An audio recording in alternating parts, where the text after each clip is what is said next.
The European Union's flagship program to repair damaged nature is now in jeopardy. A vote to approve the legislation on Monday was cancelled because Hungary withdrew its support for the measure. This split over nature policy comes as the latest blow to EU's green agenda. Our next report gets you more on this. The European Union's flagship policy to restore damaged nature is hanging in the balance. A vote to pass the law on Monday was cancelled after Hungary withdrew its support for the bill. Hungary's announcement wiped out the already slim reinforced majority of countries in favour.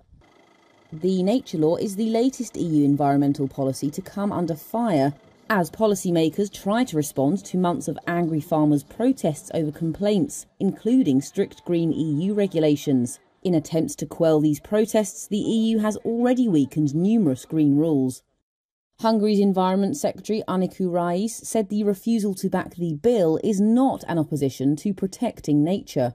We would like to see realistic targets, because if we overburden the economy, it's going to backfire on the climate targets as well.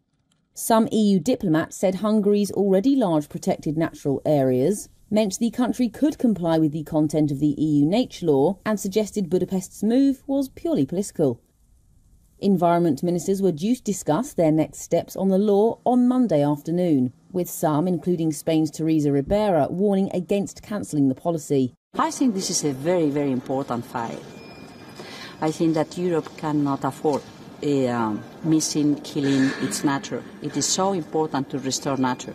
It is not only because it is part of our legal obligations after the COP15 in Montreal. It is also because it provides life to our soils, to our ecosystems, and this has a very relevant economic and social value. The law would be among the EU's biggest environmental policies, requiring countries to introduce measures restoring nature on a fifth of their land and sea by 2030. Its aim is to turn around the 81% of Europe's natural habitats that are classed as in poor condition. But the policy has faced backlash from some governments and lawmakers concerned about the burden on farmers and clashes with other industries.